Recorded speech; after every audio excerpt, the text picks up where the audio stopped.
सब मिल करके प्रणाम करते हैं। ये ज्ञान गंगा है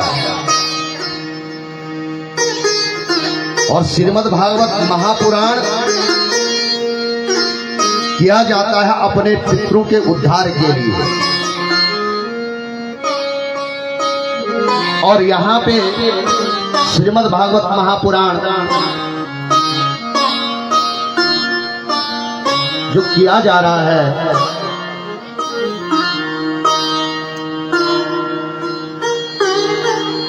श्रीमान आर्यन नेगी जी के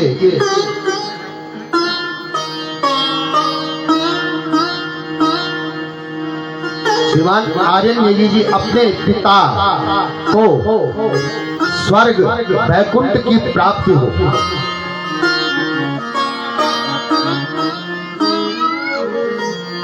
इसलिए श्रीमद् भागवत महापुराण का आयोजन आर्यन नेगी जी ने रखा है।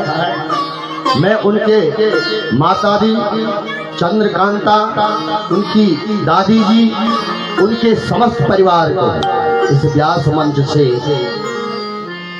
स्वागत अभिनंदन वंदन करता हूँ, क्योंकि हर कोई चाहता है कि हम भी इस प्रकार के उत्सव करें।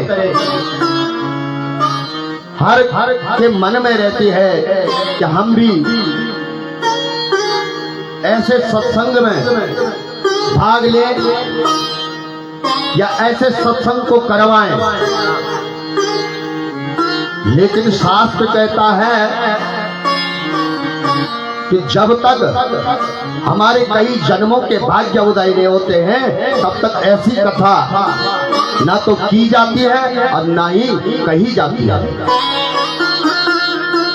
जब अनेक जन्मों के पुण्य उदय होते हैं, जब अनेक जन्म अनेक भाग्य जब उदय होते हैं, तब ऐसी कथाओं को करने का अवसर हमें प्राप्त होता है, सुनने का भी अवसर प्राप्त होता है और कथा कहने का भी अवसर प्राप्त होता है। और इसका लाभ सबको ही प्राप्त होता है। जहां तक भी जिनके कर्णपुटों तक ये कथा जारी है तो सबके लिए ये उद्धार कारक कथा है। भाई आपने देखा होगा कि हम लोग अपने घरों में भगवान श्री सत्यनारायण की कथा करते हैं, और जब सत्यनारायण की कथा करते हैं तो आपने देखा होगा कि ब्राह्मण लोग मंत्र बोलते हैं और यजमान जी उन मंत्रों के उच्चारण के बाद भगवान श्री शालिक राम जी का स्नान कराते हैं, और स्नान करने के बाद जो उनका चरणोदक होता है वो चरणामृत सब में बांटा जाता है। तो जो सत्यनारायण जी का स्नान कर रहा है उनका भी कल्याण होता है। जो सत्यनारायण की कथा में पूजन करवा रहा है उनका भी कल्याण, जो पूजन करवा रहा है उनका भी कल्याण, और जिन तक वो चरणामृत पहुंचता है उन सबका कल्याण हो जाता है।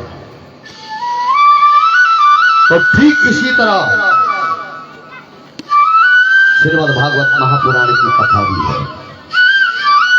जो करता है, जो करवाता है उसका भी कल्याण, जो करता है उसका भी कल्याण, और जो सुनते हैं और उसका मनन करते हैं तो उनका भी कल्याण हो जाता है। ऐसी है श्रीमद् भागवत महापुराण की कथा। इसलिए इसे पोथी मत समझना और ये पुस्तक भी मत समझना, क्योंकि ये पुस्तक है, ये उस तक नहीं पहुंचाती। पुस्तक है इसे सब जानते हैं, श्रीमद् भागवत को उस तक पहुंचाएगा ये श्रीमद् भागवत। तो इसलिए ये ज्ञान गंगा है, और इसमें गोता लगाने के लिए बड़े बड़े मुनि तपस्वी आकर के डूब जाते हैं।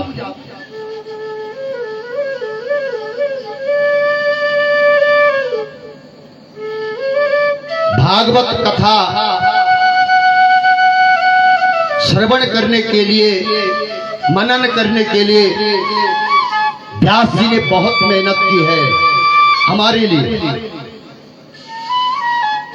भाई हम अगर घर में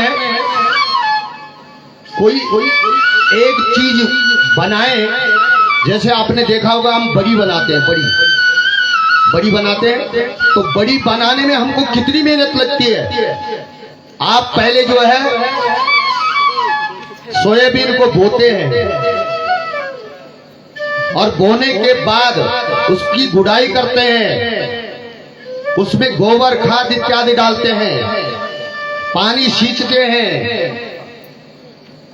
उसके बाद वो बड़ा हो जाता है। बड़ा होकर के उसे घर में लेकर के सुखाते हैं और सुखाने के बाद वह बीज निकलता है और बीज निकालने के बाद उसे भिगोया जाता है। भिगोने के बाद उसे पीसा जाता है और पीसने के बाद उसे क्या बनती है, बड़ी बनाने के लिए हम रखते हैं, तब बनती है बड़ी। कितना टाइम लगा,